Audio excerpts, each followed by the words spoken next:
Israel एवं फिलिस्तीन के बीच हो रही युद्ध को लेकर बिहार में भी अब सियासत शुरू हो गई है। इसी दौरान किशनगंज जिले में AIMIM के बैनर तले आगामी 31 अक्टूबर 2023 को जिला मुख्यालय के अंजुमन इस्लामिया मैदान में एक दिवसीय विशाल जलसा-ए एहतिजाज व दुआइया कार्यक्रम का आयोजन किया जाएगा, जिसे लेकर AIMIM के बिहार प्रदेश अध्यक्ष अख्तरुल ईमान ने फिलिस्तीन और इजराइल के बीच चल रहे युद्ध को लेकर बड़ा बयान दिया है।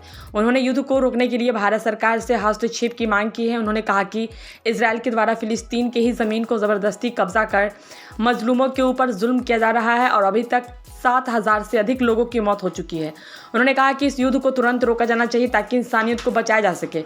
वहीं उन्होंने शहर के अंजुमन इस्लामिया में मंगलवार को दुआइया मजलिस कार्यक्रम में बढ़ चढ़कर लोगों से शामिल होने की अपील करते हुए कहा कि जाति और धर्म से ऊपर उठकर लोगों को इजराइल के खिलाफ आवाज़ बुलंद करने की आवश्यकता है ताकि इंसानियत कायम रहे और हो रहे युद्ध समाप्त होकर लोग अमन व शांति के साथ जीवन यापन कर सके।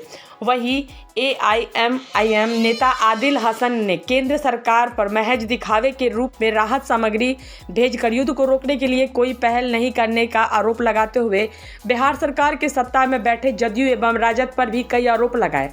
उन्होंने कहा कि नीतीश कुमार जी प्रधानमंत्री बनना चाहते हैं, लेकिन उनका एक भी संदेश इस मामले पर नहीं आया है।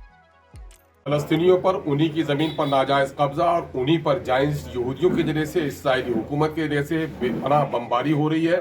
बच्चों का, बूढ़ों का, औरतों का, हत्या के हॉस्पिटल में जेरे इलाज मरीजों पर बमबारी हो रही है। अब तक गुज़िश्ता 3 हफ्तों में 7,000 से ज्यादा लोग शहीद हो चुके हैं।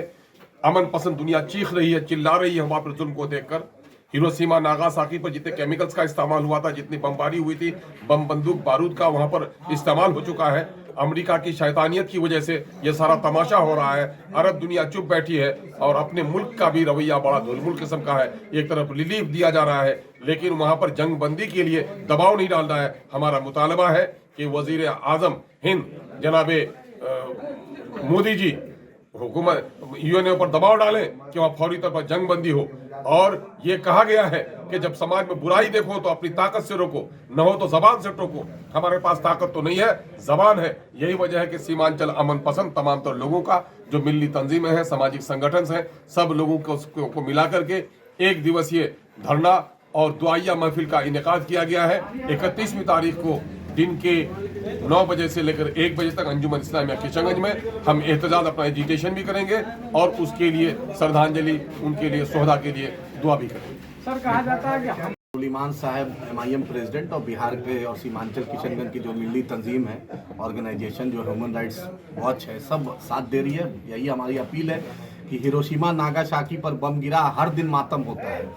आप ही बतलाइए, जिसकी जमीन उसी को बेदखल किया गया और हमास जो है वहां सरकार में है। ना भारत सरकार ने हमास को टेरर ऑर्गेनाइजेशन बनाया है, ना UN ने टेरर ऑर्गेनाइजेशन दिया है। तो आप एक सरकारी पार्टी वहां सरकार चला ली है, उसको आप टेरर ऑर्गेनाइजेशन बोल रहे हैं, तो ये कहाँ का? या भारत सरकार उसको टेरर ऑर्गेनाइजेशन घोषित कर दे या UN से करवा दो। UN के सेक्रेटरी जनरल ने कहा कि इट इज 56 साल का रिएक्शन है। और आज जो जो बाइडेन साहब हो या लंदन के प्राइम मिनिस्टर हो या दूसरे लोग साथ दे रहे हैं, क्योंकि याद रखिए, जो भी कमजोर लोग का साथ देना चाहिए, लेकिन अफसोस वो नहीं दे रहे हैं। और नरेंद्र मोदी जी से अपील है कि भूटान, आप बर्मा, श्रीलंका, आप अपने मालदीव, ये सबसे तो कुछ तो सीखिए।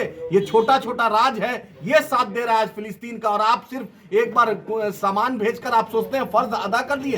वाजपेयी जी का क्या स्टैंड था, पंडित नेहरू का क्या स्टैंड था, देश का क्या स्टैंड था? जरूर कि 1992 में एम्बेसी कांग्रेस पार्टी ने खोला था, जरूर इजराइल से रिश्ता, उसके नक्शे कदम पे अटल जी भी चले थे, मोदी जी भी चल रहे, लेकिन इंसानियत के लिए सबको एक आना पड़ेगा। और नीतीश जी और तेजस्वी यादव जो अपने आप को भविष्य कहते हैं, उनको भी बोलना पड़े। एक ट्वीट नहीं आता है इन लोग का। मुसलमानों का वोट चाहिए इंसानियत के नाम पर, लेकिन मुसलमान के मुद्दे पर, हर मुद्दे पर चुप रहते हैं। छपरा में वायलेंस हुआ, बेगूसराय में हुआ, उस पर भी ये सरकार निकम्मी है। जब वीडियोग्राफी के लिए DMSP को बोला गया है, तो वो DMSP क्यों नहीं वीडियोग्राफी कराता है जो कम्युनल क्लैश बिहार में हो रहा है? बिहार सरकार चाहती है कि मुसलमान को टेरराइज करके, धमका के, दबवा के, ताकि उसका वोट ले। मेरे पास वो आएगा, ये बिहार सरकार का यहाँ का मामला है। और नीतीश जी अपने आप को चुप्पी बाबा बने हुए, तो चुप्पी बाबा नहीं बनना पड़ेगा, मुंह तोड़ना पड़ेगा अगर आपको महत्वाकांक्षा है आगे का। ये हमारा अपील है। नीतीश जी और तेजस्वी यादव दोनों को बोलना पड़ेगा। दोनों चुप है, हर मुद्दे पर ट्वीट करता है, लेकिन इस मुद्दे पर ये दोनों साहब चुप। सर, कांग्रेस भी तो चुप्पी